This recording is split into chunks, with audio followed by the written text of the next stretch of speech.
Hello guys, welcome back to our YouTube channel study with Jyoti. तो आपने last video में देखा कि हमने प्रिंसिपल वैल्यू ब्रांच के बारे में थोड़ा डिस्कशन किया था और डोमेन रेंज वगैरह क्या होती है सारे इनवर्स ट्रिग्नोमेट्री फंक्शंस की, तो वो हमने डिस्कस किया था अपने लास्ट वीडियो में, राइट। तो मैंने अभी अपने रेफरेंस के लिए यहाँ पे लिख भी लिया है ताकि जब मैं कोई क्वेश्चन एक्सप्लेन करूँ तो आप डायरेक्टली देख भी सको यहाँ पे कि क्या क्या हमारी डोमेन एंड रेंज है। तो ये आपको पता है ये हमारी डोमेन है, ठीक है, और ये जो इधर लिखे वो हमारी रेंजेस है जो आपके इधर ट्रिग्नोमेट्रिक इनवर्स ट्रिगो के फंक्शंस दिए हुए हैं। ओके, तो यहाँ पे देखो मैंने 3 क्वेश्चंस लिए हैं, ये दोनों आपके एग्जांपल्स है जो आपकी एनसीईआरटी बुक में दिए हुए हैं, और जो थर्ड वाला है ये आपका एक्सरसाइज का क्वेश्चन है। तीनों हमारे जो क्वेश्चंस है डिफरेंट टाइप के हैं। तो अगर आपको ये जो 2.1, तो ये जो कॉन्सेप्ट बेस्ड है वो किस पे है, मतलब 2.1 आपकी एक्सरसाइज जो है वो कंप्लीट हो जाएगी इस वाले कॉन्सेप्ट से, मतलब इन वाले एग्जाम्पल से। तो आप लास्ट तक देखना अगर आपको ये कॉन्सेप्ट अच्छे से समझना है तो। ओके, तो हम अपना पहला जो क्वेश्चन है वो आपका ये है, find the principal value of sine inverse 1/√2। Okay, ये बिल्कुल सिंपल है, बिल्कुल इजी है, ठीक है। सेकंड है, find the principal value of cot inverse -1/√3। ये आप ये मत सोचना कि माइनस की वजह से ये मतलब थोड़ा अच्छा क्वेश्चन है इस वाले से, इसमें कुछ और भी डिफरेंट चीजें हैं जो हम अभी डिस्कस करने वाले हैं। ओके, और जो आपका थर्ड क्वेश्चन है ये आपका एक्सरसाइज का क्वेश्चन है, ये भी बिल्कुल इजी है, बट मैंने इसमें प्लस माइनस मतलब प्लस वगैरह लगा दिया है, तो कई बच्चे कंफ्यूज हो जाते हैं कि मैम इसमें हम कैसे सोल्व करें, राइट। तो अभी हम एक एक क्वेश्चन को सोल्व करते हैं अपना स्टेप टू स्टेप। ओके, चलो फर्स्ट से हम स्टार्ट करते हैं अपना फर्स्ट क्वेश्चन। तो इसमें आपके पास देखते हैं क्या है। तो गाइस जो आपका फर्स्ट क्वेश्चन है वो देखो क्या है। सपोज इसको ना हम मान लेते हैं कि y इज इक्वल टू आपके पास गिवन है साइन इनवर्स 1/√2। सबसे जो पहला स्टेप है वो आपका ये रहेगा कि जो भी आपके पास गिवन है ना उसको आप मान लो कि y इक्वल टू जो भी गिवन फंक्शन है, ठीक है। इसके बाद जैसे मैंने बताया था आपको कि y इज इक्वल टू अगर हमारा साइन इनवर्स x हो जाता है, so this implies x is equal to sine y, right, कुछ रिस्ट्रिक्शन के बाद। तो इसमें हम क्या कर लेंगे, सेम प्रोसीजर के अकॉर्डिंग मेरा जो साइन है वो इधर आ जाएगा, तो क्या बन जाएगा, sine y is equal to 1/√2, right. तो अब यहाँ पे देखो, अब मेन चीज है, अब क्या करना है यहाँ पे, अब आपको ये सोचना है कि साइन के किस एंगल पे जो हमारा ये 1/√2 लिखा है, किस एंगल पे हमारा 1/√2 होता है साइन ट्रिग्नोमेट्रिक फंक्शन। ओके, तो आपको यहाँ पे देखना है कि कौन से एंगल, मतलब y की हम क्या वैल्यू ले, वैल्यू मतलब कि कौन सा आप एंगल लो यहाँ पे कि 1/√2 आ जाए। तो ऑब्वियसली अगर हम 45 डिग्री डालेंगे तभी आपका 1/√2 आएगा, है ना। और 45 डिग्री क्योंकि आप 11th में पढ़ ही चुके हो कि अब हम डिग्री में ना लेके मतलब आप डिग्री को हम ज्यादा प्रेफरेंस नहीं देंगे, हम देंगे अपने रेडियन पार्ट को। रेडियन मतलब कि जो 45 डिग्री है उसको हम लिख लेंगे पाई की फॉर्म में, that is π/4 represents 45 degree. Okay, तो अब हमें पता है कि अगर हम साइन π/4 निकालेंगे तो वो हमारे पास आ जाता है 1/√2। So this implies sine π/4 is equal to 1/√2। ओके, तो ये आपकी वैल्यू आ जाती है यहाँ पे। तो अब देखो इसके बाद आपको क्या करना है, जो आपका ये π/4 निकला है ना, ये आपको देखना है कि जो ये π/4 है ये आपकी साइन इनवर्स की प्रिंसिपल वैल्यू ब्रांच की रेंज में लाई करता है या नहीं करता है, ठीक है। तो अब प्रिंसिपल वैल्यू ब्रांच की रेंज क्या होती है साइन इनवर्स की, -π/2 टू π/2, है ना। और जो π/4 है वो हमारा इसी के बीच में लाई करता है, इसी इंटरवल के बीच में, है ना। तो अब यहां पे आपको क्या लिखना है, ये पूरी लाइन लिखनी है आपको कि now as we know that the range of the principal value, the range of the principal value branch of sine inverse is -π/2 to π/2। so therefore ये आपका हो जाएगा sin π/4 is equal to 1/√2। so hence the principal value of given inverse trigo function is π/4, ठीक है। ऐसे करके आपको पूरा क्वेश्चन कंप्लीट करना है। तो बिल्कुल इजी था, इस क्वेश्चन में कुछ भी नहीं था।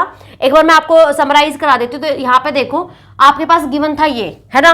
तो यहाँ पे आपको मानना है कि y is equal to given function, तो साइन y हमारा इतना हो जाएगा। अब आपको ये देखना है कि हम यहाँ पे क्या एंगल पुट करें कि आपका 1/√2 आ जाए, तो ऑब्वियसली अगर हम π/4 पुट करेंगे तो हमारे पास 1/√2 आ जाएगा।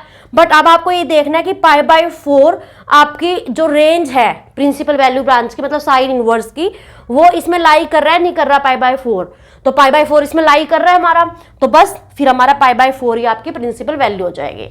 ओके, बस इस तरीके से कर रहा है। तो ये क्वेश्चन तो बिल्कुल इजी था, इसमें कोई कॉम्प्लिकेशन नहीं थी।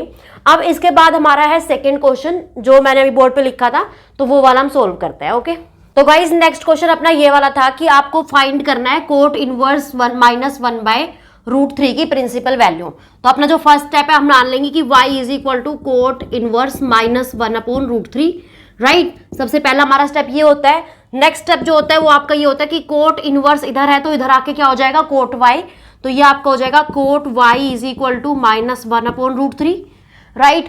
तो अब आपको यहाँ पे देखो एक चीज पता है, सबसे पहले मैं आपको यहाँ पे एक चीज बता देती हूँ कि अगर मैं कोट ऑफ -x लिखती हूँ तो ये आपका माइनस कोट x हो जाता है, राइट। तो इस चीज को ध्यान में रखते हुए अब आगे सोल्व करते हैं। तो ये देखो cot y is equal to -1/√3 है आपके पास, तो अब आप थोड़ी देर के लिए माइनस भूल जाओ, ठीक है, माइनस को आप भूल जाओ। आप जस्ट ये देखो कि cot y is equal to 1/√3 है, तो अब यहाँ पे हम y की क्या वैल्यू पुट करें कि आपके पास 1/√3 आ जाए, है ना। तो आपको पता है कि अगर मैं साइन 60 मतलब साइन अगर 3 निकालू अपॉन में कोट π/3, सॉरी कोस π/3, तो आपके पास इसकी वैल्यू आ जाती है √3/2 अपॉन में इसकी वैल्यू आ जाती है आपके पास 1/2, तो 2 से 2 कैंसिल हो जाता है आपका, ये आ जाता है √3। तो अब यहाँ पे कोट हमें चाहिए, तो मतलब इसका रेसिप्रोकल, तो 1/√3 मतलब किस पे हो गया आपका, बेसिकली π/3 पे, है ना। अगर हमें 1/√3 चाहिए वैल्यू, तो हमें कोट को यहाँ पे y की वैल्यू क्या पुट करनी पड़ेगी, π/3, तो π/3 आपका पुट करने पे कोट की वैल्यू आ जाती है 1/√3। तो बट अब आपको ये देखना है कि मेरे पास तो -1/√3 है ना। तो अब आपको ये चीज पता है कि cot of -x is equal to मेरे पास माइनस कोट x होता है, तो मतलब अगर मैं यहाँ पे अप्लाई करूँ माइनस, तो कोट -π/3, इसको मैं लिख सकती हूँ minus cot π/3 is equal to मेरे पास आ जाएगा -1/√3, राइट। बट अब ये देखो -π/3 जो है वो तो आपका लाई नहीं करता ना इसमें, कोट की जो रेंज है आपकी प्रिंसिपल वैल्यू ब्रांच की जो रेंज है आपकी कोट इनवर्स की, उसमें तो माइनस का कोई भी एंगल लाई नहीं करता, क्योंकि जो कोट के इसमें रेंज है वो आपके 0 से लेके पाई के बीच में। तो ये जो एंगल है -π/3, is this lying between 0 to π? No, right. तो -π/3 is not lying in this interval, तो हम क्या बोलेंगे कि -π/3 हमारा प्रिंसिपल वैल्यू हो ही नहीं सकती, है ना। तो अब हमें मतलब इसमें कुछ चेंज करना पड़ेगा। तो यहाँ पे आपका एक कॉन्सेप्ट आता है क्वाड्रेंट वाला, जो आप 11th क्लास में पढ़ चुके हो, बट आप रेफरेंस के लिए मेरी लास्ट वीडियो देख सकते हो, तो आपको वहां से मिल जाएगा, लिंक मैं डिस्क्रिप्शन में डाल दूंगी।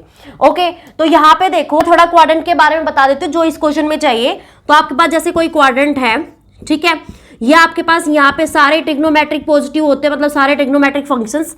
सेकंड क्वाड्रेंट में ये आपका फर्स्ट हो गया, ये सेकंड क्वाड्रेंट, दिस इज आपका third quadrant and this is fourth quadrant, right. Second में आपका साइन एंड क्या होता है, कोसिकेंट ओनली पॉजिटिव होता है।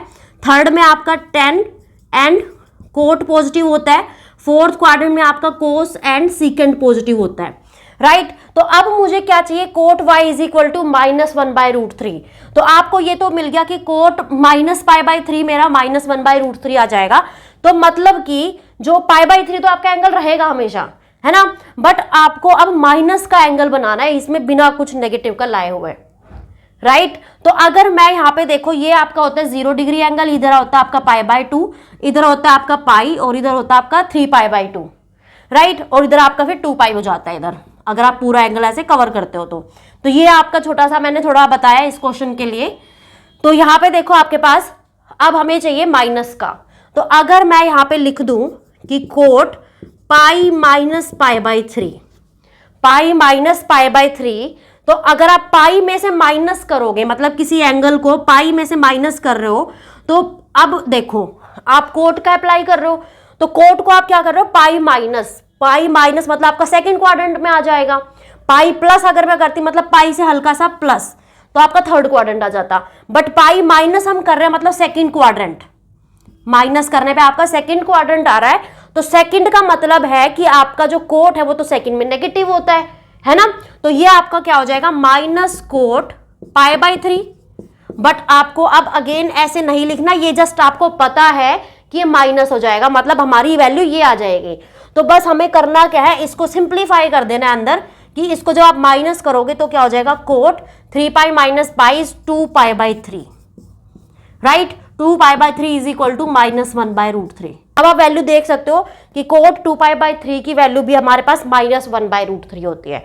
एंड अब आप चेक करना कि जो 2 पाई बाई 3 आपका जो एंगल निकला है, ये आपका लाई कर रहा है या नहीं कर रहा है, 0 टू पाई, जो इसके हमारी रेंज है प्रिंसिपल वैल्यू ब्रांच की, ठीक है। तो ये हमारी इसकी रेंज में मतलब लाई कर रहा है 2 पाई बाई 3, तो मतलब हमारी प्रिंसिपल वैल्यू जो है हमारी 2 पाई बाई 3 हो जाएगी। ओके, तो ये क्वेश्चन बस इसलिए थोड़ा स्पेशल था क्योंकि इसमें आपका क्वाड्रेंट वाला थोड़ा कॉन्सेप्ट आ रहा है, क्योंकि आपको चेक करना है कि उसमें लाई कर रहा है नहीं करना, अगर नहीं कर रहा तो आपको उसके अकॉर्डिंगली चेंज करना है एंगल। ओके, तो यहाँ पे देखो एक बार थोड़ा सा समराइज करा देती हूँ मैं। ये आपके पास एंगल गिवन है, आपने सबसे पहले माना कि y is equal to this. Okay, next क्या है कि कोट y आपके पास ये हो जाएगा, क्योंकि कोट इनवर्स को मैं इधर ले आई। तो अब आपको माइनस को थोड़ी देर के लिए भूल जाओ, कोट y हमारा होता है मतलब 1 बाय रूट 3 हो जाएगा। अब यहाँ पे हम y की क्या वैल्यू पुट करेंगे, 1 बाय रूट 3 आ जाए, obviously 60 degree means pi by 3 है ना, तो cot pi by 3 is 1 by root 3। But हमें लेके आना है माइनस का, तो अगर आप माइनस का यहाँ पे लगा दोगे तो minus pi by 3 directly is not lying in this interval. तो हमें क्या करना पड़ेगा, माइनस पाई बाय 3 को कुछ क्वाड्रेंट का रूल लगा के इसको उस वे में हमें पॉजिटिव एंगल लेके आना है। तो आप जब माइनस पाई बाय 3 हमारा क्या हो जाएगा, minus cot pi by 3 by this rule, right. तो अब हम क्या कर लेंगे, क्वाड्रेंट का आपको मैंने बताया अभी, तो पाई माइनस करेंगे तो आपका सेकंड क्वाड्रेंट आ जाएगा, और सेकंड क्वाड्रेंट में आपका जो कोट है वो माइनस होता है। तो अब हमें इसको ऐसे सोल्व करके नहीं दिखाना, हमें जस्ट ये आपको पता होना चाहिए। तो cot pi minus pi by 3 की हमारी वैल्यू क्या आ जाएगी, 2 पाई बाय 3, मतलब इसको हमने अंदर ही सोल्व कर लिया है। ओके, इक्वल टू हमारा आ जाएगा माइनस 1 बाय रूट 3। अब 2 पाई बाय 3 जो हमारा लाई कर रहा है इसमें, तो ये हमारी क्या हो जाएगी, principal value. Okay, so this is how we solve this question. Okay guys, so अब हमारा जो लास्ट क्वेश्चन है वो हम एक बार ट्राई करते हैं। आई होप आपको ये दोनों जो क्वेश्चंस है बड़े ही अच्छे क्वेश्चन थे, तो आई होप आपको क्लियर हो ही गए होंगे। सो जो लास्ट क्वेश्चन है वो भी हमारा बहुत इजी है, आपको अब मतलब हो ही जाएगा, आप खुद से अटेम्प्ट करोगे क्वेश्चन को, बट स्टिल एक बार मैं करा देती हूँ उस क्वेश्चन को। Okay, so let's do the last one. Okay guys, तो हमारे पास जो लास्ट क्वेश्चन है वो ये है कि tan inverse 1 plus cos inverse minus 1 by 2 plus sine inverse minus 1 by 2। Okay, तो अब आपके पास ये है क्वेश्चन। तो अब सबसे पहले आपको करना क्या है, यहाँ पे अलग अलग की वैल्यू फाइंड करनी है। ओके, तो सबसे पहले चलो मैं इसको मान लेती हूँ y1, इसको मैंने मान लिया सपोज y2, इसको मैंने मान लिया y3। ओके, तो सबसे पहले हम y1 सोल्व करते, तो y1 आपके पास क्या है, tan इनवर्स 1, राइट। तो अब एज यूजुअल जैसे मैंने पहले वाले क्वेश्चन से आपको एक्सप्लेन करे, तो ये हमारा क्या इंप्लाई कर जाएगा कि tan y1 is equal to 1। तो अब आपको देखना है कि मैं यहाँ पे y1 की क्या वैल्यू पुट करूँ कि मेरा 1 आ जाए, तो ऑब्वियसली मैं पाई बाय 4 पुट करूंगी, मीन्स 45 डिग्री, राइट। तो this implies tan pi by 4 is equal to 1। तो यहां से आपको चेक करना है कि जो ये पाई बाय 4 है ये आपका इसकी रेंज में लाई कर रहा है या नहीं कर रहा है। तो ये माइनस पाई बाय 2 से लेकर पाई बाय 2 तक है इसकी रेंज हमारी tan इनवर्स की, राइट। तो पाई by 4 is lying in this interval, right, मतलब इस वाले में। तो मतलब हमारा जो पाई बाय 4 है यहां से हमारी प्रिंसिपल वैल्यू हो जाएगी y1 की, ठीक है। तो y1 की वैल्यू हमारी यहां से आ गई पाई बाय 4। तो अब हम अपना नेक्स्ट वाला पार्ट सोल्व कर लेते हैं, जो कि हमारे पास है y2 is equal to cos inverse minus 1 by 2। Okay, तो यहाँ पे देखो सबसे पहले मेरा क्या हो जाएगा, एज यूजुअल जैसे ये हमारा हुआ था, cos y is equal to मतलब cos y2 is equal to minus 1 by 2, right. तो यहाँ पे अब देखो, अब मैं यहाँ पे कोस की क्या वैल्यू पुट करूं कि मेरा माइनस 1 बाय 2 आ जाए, है ना। सबसे पहले आपको देखना है कि माइनस को हटा के 1 बाय 2 कहां पे आ रहा है, तो 1 बाय 2 आपका एंगल कहां पे आएगा, 60 डिग्री पे, है ना।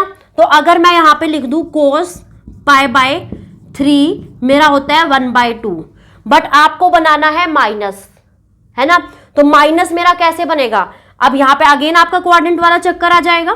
तो क्वाड्रेंट पे देखो यहाँ पे हमारा होगा क्या, यहाँ पे 0 डिग्री होता है, यहाँ पे सारे आपके पॉजिटिव, यहाँ पे साइन एंड कोसिकेंट आपके पॉजिटिव होते हैं। थर्ड में आपका टेन एंड कोट का पॉजिटिव। फोर्थ में आपका होता है कोस एंड सीकेंट का पॉजिटिव ओनली, है ना। और यहाँ पे आपके ऑल पॉजिटिव। तो और यहाँ पे आपका एंगल होता है π/2, यहाँ पे आपका एंगल हो जाएगा पाई, इधर आपको एंगल हो जाएगा 3π/2। तो अब आपको बनाना है π/3 नेगेटिव, और जो कि आपका लाई करना चाहिए 0 से लेके पाई के बीच में वैल्यू, मतलब जो इसकी प्रिंसिपल वैल्यू होगी। तो π/3 को देखो, अब मैं पाई में से अगर माइनस कर दूंगी, पाई में से अगर मैंने माइनस कर दिया तो सेकंड क्वाड्रेंट आ जाएगा, और सेकंड क्वाड्रेंट में हमारा कोस नेगेटिव होता है। तो मैं यहाँ पे क्या कर दूंगी, cos pi minus π/3 is equal to मेरा हो जाएगा -1/2, है ना। तो अब यहाँ पे पाई माइनस π/3 आप निकालोगे तो ये हमारा हो जाएगा, वैसे अगर मैं साइड में बताऊँ आपको कि माइनस कोस π/3 और इसकी वैल्यू आ जाएगी हमारे पास -1/2, ठीक है। बट हमें ये सोल्व करके नहीं दिखाना, हमें जस्ट अंदर का सोल्व करना है। तो ये हमारा क्या हो जाएगा, कोस, इसको आप सोल्व करोगे तो 2π/3 इज इक्वल टू -1/2, है ना। तो यहां से मेरी जो y2 की वैल्यू है वो मेरी क्या आ गई, 2π/3, ठीक है। तो ये हमारा हो गया 2π/3। अब हम निकालेंगे सिमिलर वे में अपनी साइन इनवर्स -1/2 की वैल्यू। तो गाइस देखो, अब मैं इसको इरेज कर रही हूं, आपको आई होप ये क्लियर हो ही गया होगा, ठीक है। नहीं आया तो एक बार आप थोड़ा देख लेना तो वीडियो दोबारा से। तो यहाँ पे देखो आपका क्या हो जाएगा, y3 जो है वो कितना गिवन है, साइन इनवर्स -1/2। तो अब आपको क्या करना है, अगेन हमारा हो जाएगा sign y3 is equal to हमारा -1/2। अब यहाँ पे अगर मैं 1/2 कब होता है मेरा, 30 डिग्री पे, मीन्स π/6 पे, है ना। तो अगर मैं -π/6 भी यहाँ पे पुट कर दूंगी तो मेरे पास -1/2 वैल्यू आ जाएगी, राइट। क्योंकि sine of -x, sine -x मेरा होता है -sin x, ओके। तो यहाँ पे देखो, और अब आपको चेक करना है कि -π/6 जो है मेरा इसकी प्रिंसिपल वैल्यू ब्रांच की रेंज में लाई कर रहा है, नहीं कर रहा है। तो लाई कर रहा है -π/2 से लेके π/2 तक, है ना। तो इसके बीच में हमारा लाई कर रहा है ये वाला, इसका मतलब मेरी जो y3 की वैल्यू है वो मेरी क्या आ जाएगी, -π/6, ओके। तो इस तरीके से हमारे पास y1, y2, y3 की वैल्यू निकल चुकी है। हमें अब जस्ट क्या करना है, इसमें पुट कर देना है। इसको सपोज मैंने मान लिया y, अब आपको y की वैल्यू निकालनी है तो हम y1, y2, y3 की वैल्यू इसमें जो है सब्स्टिट्यूट कर देंगे, तो वो हमारा फिर इजीली सोल्व हो जाएगा, okay. So let's do the next part. तो गाइज यहाँ पे मेरे पास आ गया y है मेरा is equal to y1 plus y2 plus y3 के इक्वल, एंड y1 की जो वैल्यू वो मेरे पास आई है π/4 प्लस y2 की वैल्यू आई है मेरे पास 2π/3, ओके, प्लस y3 की वैल्यू आई है -π/6। तो इसको जब हम थोड़ा सोल्व करेंगे तो हमारे पास आ जाएगा π/4 प्लस 2π/3 माइनस π/6। अब आप इसका एलसीएम लोगे तो आपके पास एलसीएम क्या आ जाएगा,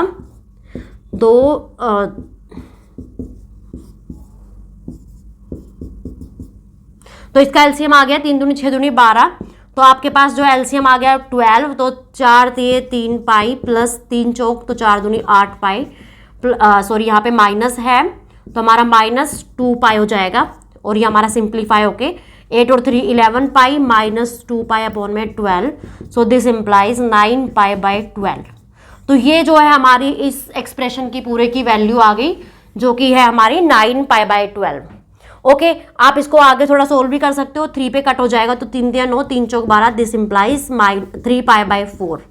तो ये जो है हमारी फाइनल वैल्यू आ जाएगी 3 π/4, ओके। सो गाइज इसमें कुछ नहीं है, आपको घबराना नहीं है। अगर यहाँ पे कुछ मल्टीप्लाई में भी होता, सपोज 2 × साइन इनवर्स होता, तो आप क्या कर देते, जो लास्ट वाला है उसको 2 से मल्टीप्लाई कर देते, ओके। तो बस हमें अलग अलग वैल्यू निकाल के इस एक्सप्रेशन में पुट कर देना। अगर माइनस है तो माइनस का साइन लगा देंगे, प्लस है तो प्लस का साइन लगा के सोल्व कर देंगे, ठीक है। तो बस हमें ऐसे ही सोल्व कर रहे हैं सारे क्वेश्चन। 2.1 एक्सरसाइज आपकी अब बिल्कुल इजीली हो जाएगी, कोई वहां पे दिक्कत नहीं आएगी, ठीक है। सो बस हमें ऐसे ही थोड़ा सोचना है, और जैसे मैंने आपको पहले ही बताया था, ये आप सारी डोमेन एंड रेंज आप याद कर लेना, ठीक है। So yeah guys, thank you so much for watching. आज की वीडियो में इतना ही, मिलते हैं अपनी नेक्स्ट वीडियो में। Till then bye bye, take care.